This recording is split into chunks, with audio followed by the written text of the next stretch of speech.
Ollantaytambo stands as one of Peru's most visually perplexing sites, attributed to the Incas. Situated at an elevation of 2,792 meters above sea level, a closer examination of this location makes it nearly inconceivable that the Incan civilization, with their limited technological resources, could have constructed such a place during their empire. Ollantaytambo served as the royal estate of Emperor Pachacuti, who, upon conquering the region, established the town and its ceremonial center. Its impressive and strategically placed structure was so formidable that during the Spanish conquest, it functioned as a stronghold for Manco Inca, the leader of the Incan resistance. However, as we've discussed on our channel, the question remains: how could a civilization create such astonishing architecture so early in known history?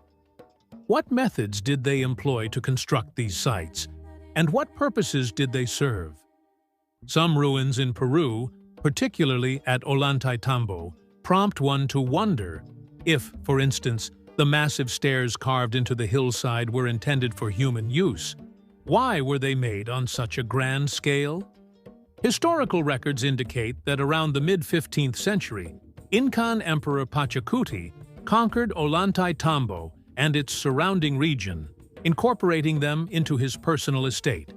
He is credited with rebuilding the town, adding luxurious constructions, and undertaking extensive landscaping and sophisticated irrigation of the Urubamba Valley, remarkably, without any prior knowledge of such techniques.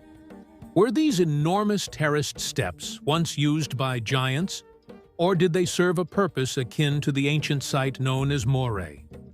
Also attributed to the Incas, Moray's mind-boggling design had an astonishing function.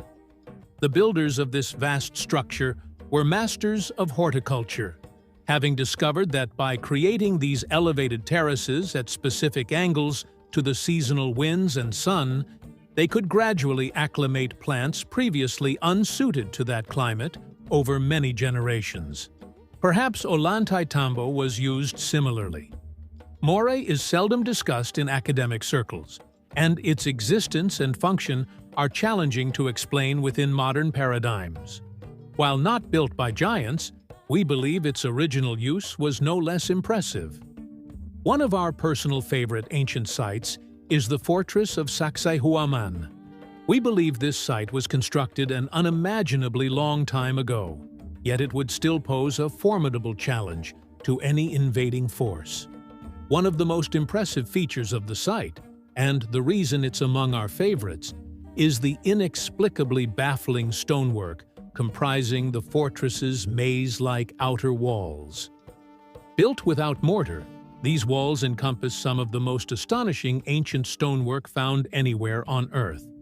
Although many other sites in Peru undoubtedly contain incredibly precise stonework, Sacsayhuaman is the crown jewel when it comes to evidence of a lost advanced civilization.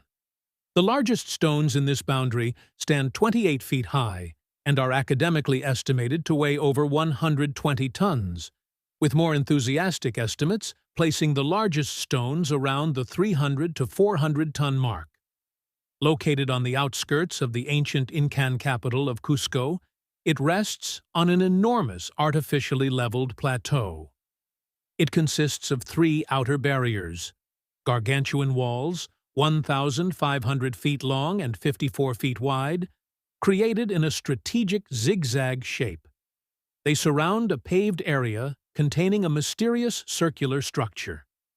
As recently mentioned in another video, there is overwhelming evidence suggesting that 2 phases of construction were undertaken at certain sites in Peru. We believe the builders of Sacsayhuaman are the same people who constructed most of ancient Peru. This group utilized enigmatic protuberances, even found on the casing stones of the Great Pyramids. Interestingly, there was another, later phase, though not as complex, still far more advanced than any academically studied ancestors currently claimed as the actual builders. This implies that more than one ancient civilization must have called ancient Peru home, a later group re-inhabiting these sites, flourishing to a point where they were clearly inspired by the original builders, becoming highly capable stone builders themselves. How old is Sacsayhuaman? Who could have possibly built it? And why did they not utilize the mysterious protuberances found on much of their other stonework throughout Peru? It is undoubtedly one of the most incredible ancient sites still standing on our planet. And thanks to the incredible capabilities of its builders, it will remain standing for many more years to come. It is a site filled with inexplicable features that we find incredibly compelling. Sacsayhuaman, meaning Royal Falcon, is a fortress temple complex located at the northern edge of the once great Incan capital of Peru, still known today as Cusco, apparently constructed during the reign of Pachacuti between 1438 and 1471 AD. According to academia, its massive, well-built walls remain a testament not only to Incan power, but also to their architectural skills and their approach of blending monumental structures harmoniously with the natural landscape. The Sacsayhuaman site was so well built, in fact, that it is still used today for reenactments of Inca-inspired ceremonies. With some of the largest blocks found within ancient ruins anywhere on Earth, it's important to remember just how these ancient civilizations managed to move these stones. Having never actually thought to record such techniques within engravings or writings of any kind remains a mystery. Blocks weighing many tons were placed together with such precision that no mortar was ever used, yet the site remains intact, like a giant's dry stone wall. Enormous, randomly shaped stones were apparently effortlessly stacked neatly together, or one on top of another, forming the amazing walls we see today.